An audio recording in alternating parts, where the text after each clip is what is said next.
신 줄 믿습니다. 오늘 이 시간 우리에게 주신 하나님의 말씀입니다. 하나님의 말씀은 신약성경 데살로니가 전서 5장 18절입니다. 5장 18절. 우리 한 구절의 말씀이기 때문에 우리 자막을 보시고 어떤지 성경 말씀 보시면서 우리 한 목소리를 합독하도록 하시겠습니다. 범사에 감사하라. 이것이 그리스도 예수 안에서 너희를 향하신 하나님의 뜻이니라. 아멘. 할렐루야. 오늘도 거룩한 주일 예배 가운데 하나님을 예배하기 위해서 주님의 전으로 나오신 여러분을 주님의 이름으로 환영하고 축복합니다. 오늘은 말씀 전에 이렇게 앞뒤 자분들과 함께 인사를 나눴으면 좋겠는데요. 한번 따라서 그렇게 인사하도록 하겠습니다. 함께 예배를 드리게 되어서 억수로 감사합니다. 자, 이해하셨죠? 이 억수로를 강조하면서 우리 다시 한 번만 더 보겠습니다. 함께 예배를 드리게 되어서 억수로 감사합니다. 함께 예배를 드리게 되어서. 우리가 함께 예배를 드릴 수 있다는 것은 다 하나님의 은혜임을 믿습니다. 돌아보면 내가 교회에 나올 수 있는 것도, 또 함께 예배를 드리며 하나님께 영광을 돌리는 것도, 나아가 기쁨으로 또 믿음의 성도들과 함께하는 것도 다 하나님의 은혜이자 또 감사의 조건입니다. 바라옵기는 늘 삶 속에서도 우리의 입술에 감사가 끊이지 않는 은혜와 역사가 있기를 예수님의 이름으로 간절히 축원합니다. 오늘은 하나님께 감사하고 온 교우들이 함께 기뻐하고 즐거워하는 추수감사절이자 또 추수감사주일입니다. 특별히 추수감사절은 성경에 기록된 명절은 아닙니다만 굳이 비슷한 부분을 좀 찾아본다면 이 구약에서의 3대 명절 가운데 초막절과 좀 의미가 유사하다라고 볼 수가 있습니다.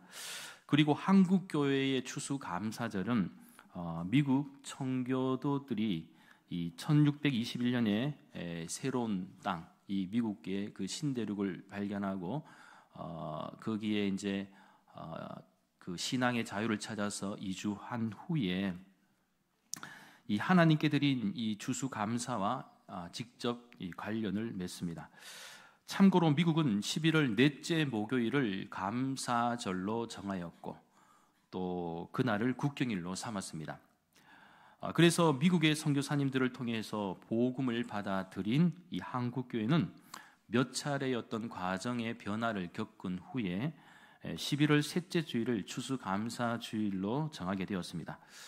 그러나 최근 들어서 이 현재 한국 교회의 감사절 시기는 미국 청교도들의 어떤 전통을 따른 것이기 때문에 이 한국의 계절적 또 문화적 특성과는 조금 어울리지 않는다라고 하여서 어떤 교단에서는 이 한국 고유의 명절인 추석을 지나고 난 그 다음 주일에 추수감사주일로 지키는 교회도 있고요.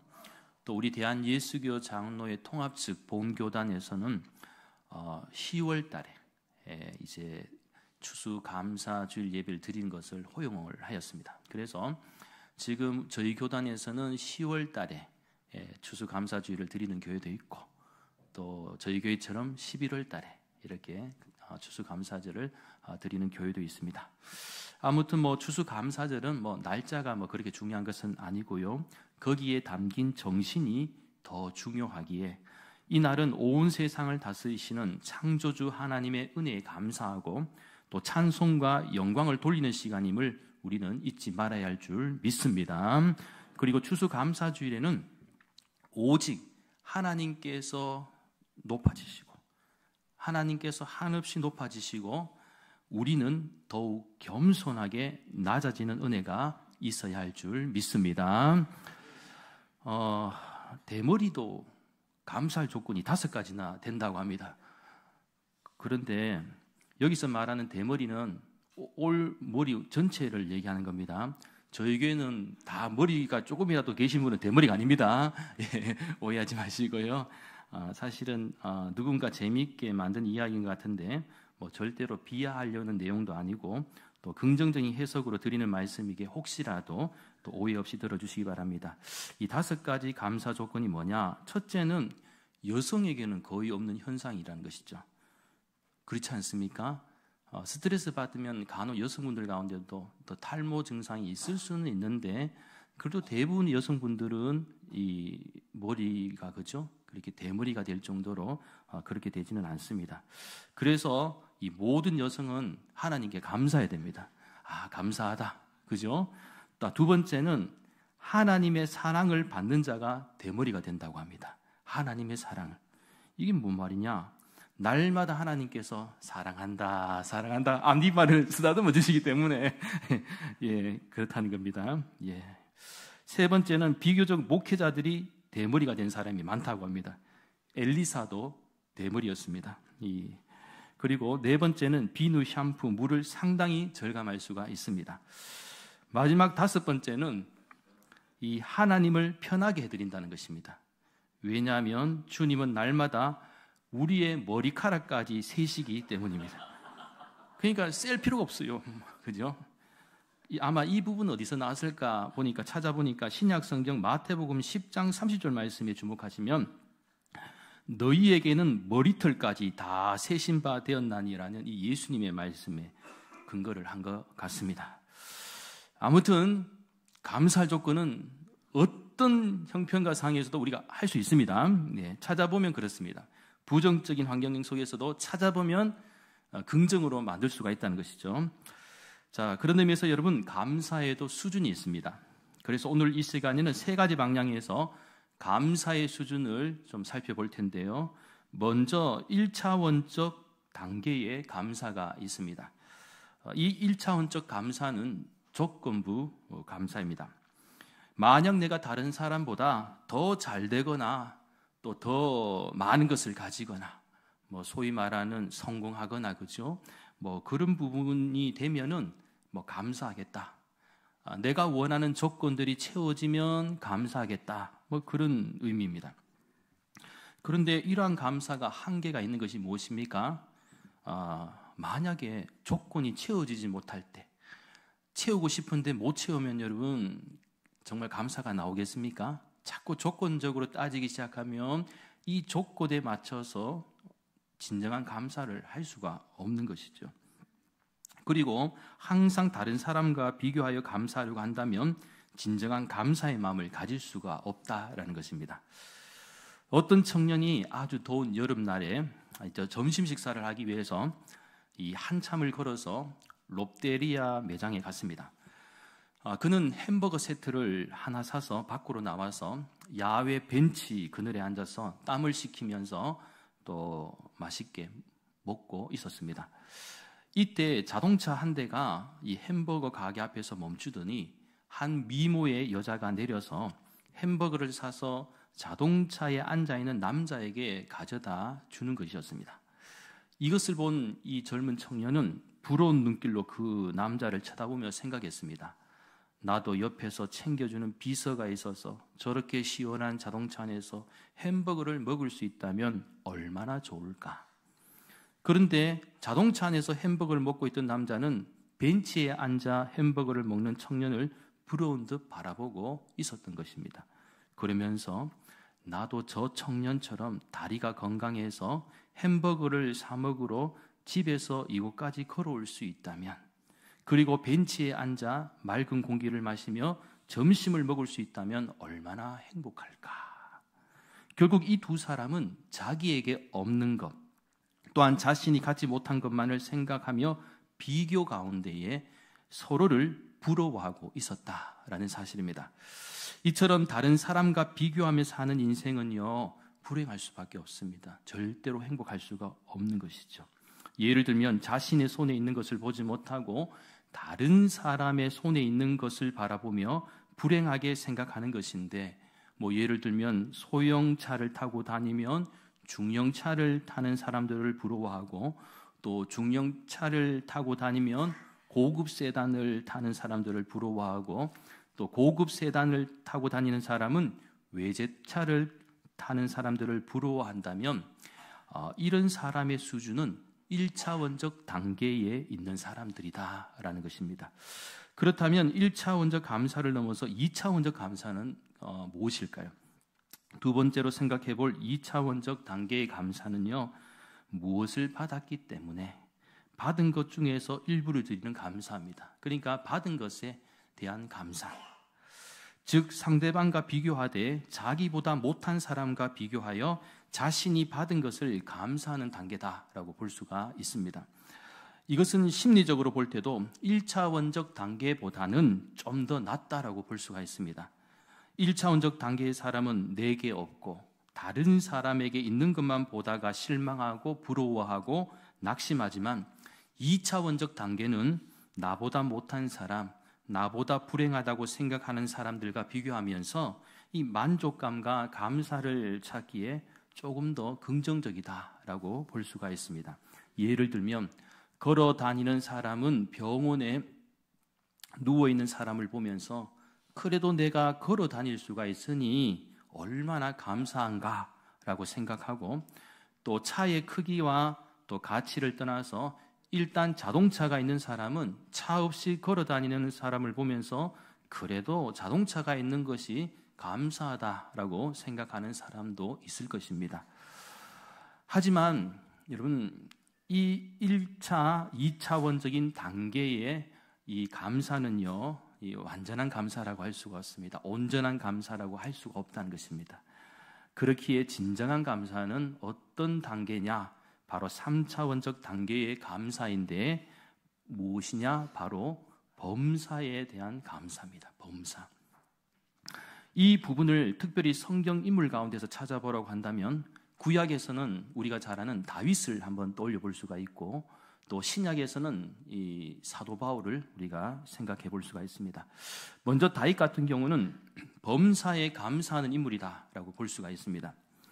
다윗의 시편을 보면요, 다윗은 감사의 노래를 고백한 시들이 있는데 보면 오히려 고난과 역경의 경험이 더 많은 세월을 보냈음에도 불구하고 하나님의 은혜와 사랑을 기대하면서 감사를 하고 있다라는 것입니다.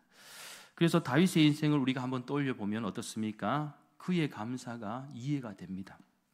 2세의 막내 아들이었던 다윗은 여러 형들에게 시달리며 들판에서 양을 치고 살았습니다. 그러니까 사무엘 선지자가 찾아오기 전까지는 그저 무명의 양을 지키는 목동에 불과했죠. 이게 존재감이 없었습니다. 그런데 사무엘 선지자가 하나님의 뜻을 받고 다윗을 선택하여 성령님의 기름 부으심과 또 이스라엘 왕으로 피택되는 순간 그의 인생은 역전하는 인생이 되었지 않습니까? 그런데 이제 이렇게 역전하는 인생이 되었으면 상식적으로는 평탄한 길을 가야 되잖아요. 편안한 길을 가야 되잖아요. 이제는 고생한 만큼 고생 끝이다. 정말 이제 잘 살아봐야 되겠다 하는 그런 마음이 딱 생기려고 하는 순간에 위기가 찾아옵니다. 하나님의 은혜를 받는 순간 위기가 찾아온 것이죠. 왕위에 오르기까지 10년이 넘는 세월 동안 그는 가시밭길을 걸어야 했습니다. 시기와 질투심에 사로잡혀 자신을 죽이려고 하는 사울 왕을 피해서 아둘람 동굴이라든지 황무지 쪽으로도 도망가고 심지어 이웃 나라에까지 피신하면서 도망자의 삶을 살았습니다. 또한 자신을 알아보는 사람을 만나게 되자 미친 사람처럼 흉내내며 매우 굴욕적인 모습까지도 이렇게 보여주면서 위기 상황을 모면하렸던 그런 모습도 있습니다. 그리고 그러한 과정들도 다 이겨내고 이스라엘의 제2대 왕이 되었지만 이제 진짜 평탄할 것인가 했을 때 또 그렇지가 않는 거죠. 왕이 되고 난 후에는 아들 압살롬의 반역으로 오랫동안 아들에게 쫓겨다니는 그런 신세가 되었습니다. 이런 극심한 역경과 고난 속에서도 다윗은 자신을 잘 다스리려고 노력했고 날마다 하나님을 의지하며 기도와 감사로 하나님의 은혜와 자비를 구하였다라는 것입니다. 참고로 다윗의 감사의 고백을 성경의 말씀 여러 부분에 있습니다만 몇 가지만 살펴보면 시편 136편 1절 말씀에서 여호와께 감사하라 그는 선하시며 그 인자하심이 영원함이로다 라고 이렇게 선포하고 있고, 24절 말씀에서는 우리를 우리의 대적에게서 건지신 이에게 감사하라 그 인자하심이 영원함이로다 라고 고백하고 있습니다. 또한 시편 100편 4절 말씀에서는 감사함으로 그의 문에 들어가며 찬송함으로 그의 궁전에 들어가서 그에게 감사하며 그의 이름을 송축할지어다 라고 이렇게 말씀하고 있는데, 결국 모든 환경과 상황 속에서 다윗은 하나님께 감사하였다. 그래서 다윗은 하나님의 마음에 합한 자라는 최고의 칭찬을 하나님께로부터 듣게 되었습니다. 그리고 사도 바울 같은 경우는 어떻습니까?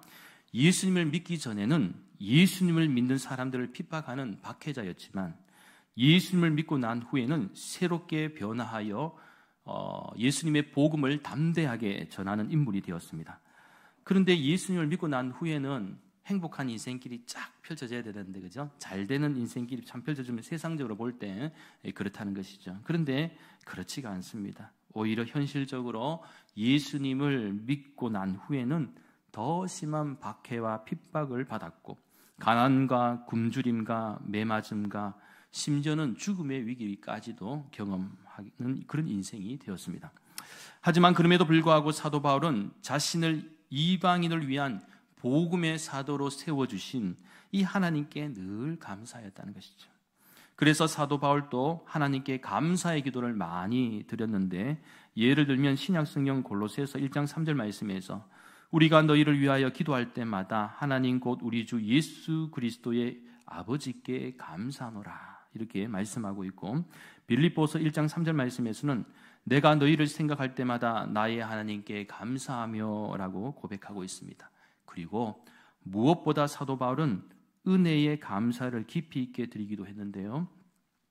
고린도전서 15장 10절 말씀에서 그러나 내가 나 된 것은 하나님의 은혜로 된 것이니 내게 주신 그의 은혜가 헛되지 아니하여 내가 모든 사도보다 더 많이 수고하였으나 내가 한 것이 아니요 오직 나와 함께 하신 하나님의 은혜로라.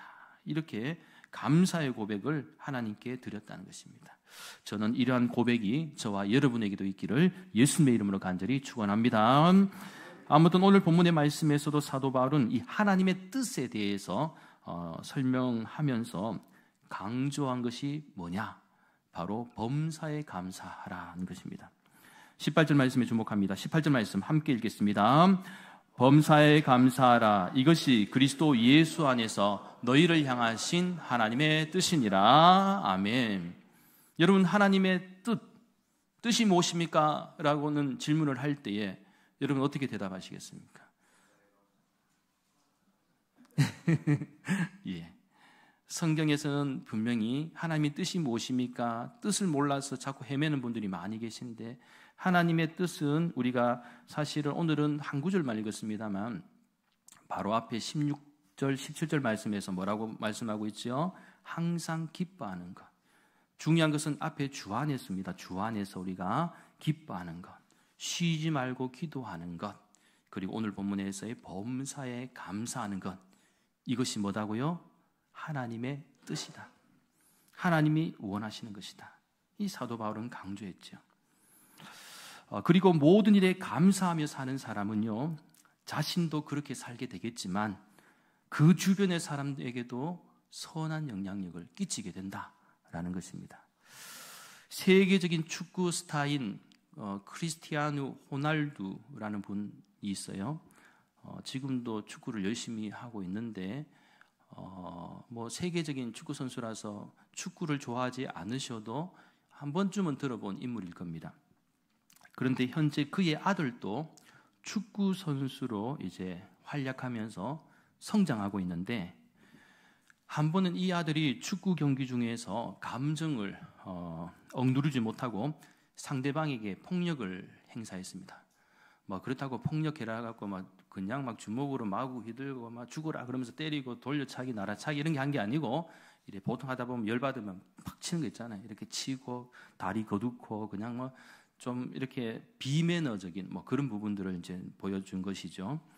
그러자 심판은 옐로 카드를 꺼내 들었고, 또 아들이 그 후로도 이 좀처럼 시합을 할 때마다 이 잘 참지 못하는, 이 경기하다가 이 조금만 뭔가가 이렇게 자기에게 거슬리면은 자꾸 이렇게 손이 나가고 행동이 좀 비매너적인 부분이 나타난 것이죠. 그런데 얼마 후에 이러한 상황이 이제 아버지인 호날두한테도 귀에 들어가게 된 것입니다. 그러니까 이 아버지가 이 얘기를 듣고 조금 당황했지 않겠습니까? 그래도 이 아들에게 조금 훈계를 그래도 해야 되겠다, 조언을 해야 되겠다. 그래서 불러갖고 뭐 우리말로 표현하면 아이고 야야 그렇게 하면 안 된다, 참아야 된다. 그러면 안 돼. 프로는, 진정한 프로는 화내는 게 아니야. 뭐 하여튼 이런 식으로 조언을 했었는데, 이 아들이 하는 말이 저는 아버지를 그대로 따라했다는 겁니다. 사실 호날두가 축구하다가 한성깔 하지 않습니까? 그 비매너적인 부분도 많이 보여줬거든요. 어렸을 때부터 아버지의 경기를 보고 자랐던 이 아들이 이 호날두가 성질 내고 가끔씩 비매너적인 이런 부분들을 보이니까 축구하면서 저렇게 해야지 기를 안 죽고 이렇게 좀 더 이렇게 잘할 수 있을 것이라는 그런 인식이 심겨진 것입니다. 그러니까 자기도 모르게 저렇게 해야 된다고 아버지를 닮아가서 한 것이죠. 그러니까 아버지가 할 말이 있겠습니까? 없겠습니까? 갑자기 할 말을 잃었다는 그런 이야기가 있습니다. 그 매스컴에도 보도가 되었는데요. 결국 무엇을 말하느냐? 자녀는 부모를 보고 따라하게 되어 있고요. 상당 부분이 부모의 영향력을 받는다라는 사실입니다. 이 자기는 못 참아서 막 접시가 날아가고 밥그릇이 날아가고 그러면서 자식들이 똑같이 접시 날리고 밥그릇 날리면 할 말이 없는 거예요. 그렇지 않습니까? 여러분, 기도하는 부모 밑에 기도하는 자녀가 나옵니다. 예배를 신실하게 드리는 부모 밑에 신실한 예배자가 되는 자녀가 나온다는 것이죠. 또한 사랑하고 존중하는 부모 밑에 밝고 건강한 생각을 가진 자녀가 나옵니다. 따라서 매 순간 감사하는 부모 밑에 감사하는 자녀가 나온다는 사실을 기억하면서 우리 믿는 성도의 최고의 감사는 무엇인가? 라고 할 때에 여러분, 정말 우리가 믿는 성도로서의 감사는요, 하나님께 감사하는 것이다. 그렇다면 그 내용이 뭐냐? 주님이 우리를 살려주시고 구원을 허락해 주셨고 빛의 자녀가 된 것에 대해서도 감사해야 될 것이고 영원한 생명과 하나님의 자녀가 된 것에 대해도 우리가 감사를 해야 되는 것이죠. 그런데 정말 하나님께 진심으로 감사하고 나 같은 죄인을 살리신 주님의 은혜와 사랑에 감사하며 눈물을 흘리고 기도하는 이 부모님의 기도를 이렇게 본 자녀는요, 자연스럽게 본인도 하나님께 감사하는 삶을 살 수밖에 없는 것이죠. 그리고 또 어떤 현상이 나타나는지 아십니까? 하나님께 감사하는 마음이 생기면 나의 약점도 부족함도 주님의 은혜가 됩니다. 나의 아픔도 주님의 은혜가 됩니다. 또한 나의 지금 있는 이 모습 그대로도 주님의 은혜가 되고 나아가 우리를 위해 십자가 보혈을 흘리시고 구원하신 예수님의 십자가 사랑 자체도 은혜가 되고 결국 감사가 될 줄 믿습니다. 여러분이 감사하는 깊이만큼 우리는 성장하게 되어 있습니다. 하나님의 축복을 받게 되어 있습니다. 다윗처럼 하나님의 은혜를 잊게 된다는 것입니다. 바라옵기는 저는 여러분들이 작은 것에도 감사함으로 큰 것을 얻는 축복이 있기를 간절히 소망합니다. 또한 부족할 때 감사함으로 넘침의 은혜가 있기를 기도합니다. 나아가 고통 중에 그리고 고난 중에 감사함으로 문제가 풀리고 응답받는 역사가 있기를 간절히 축원합니다. 사랑하는 여러분, 감사한다고 당장 환경이 바뀌는 것은 아닙니다. 그러나 감사할 때 우리 자신이 바뀌게 됩니다. 환경이 바뀌는 것이 아니라 감사할 때 나 자신이 바뀌게 되죠. 그러면 어떤 일이 일어나느냐? 우리의 마음이 더욱 풍요로워지고요. 인생을 보는 시각이라든지 깊이도 달라지는 것이죠.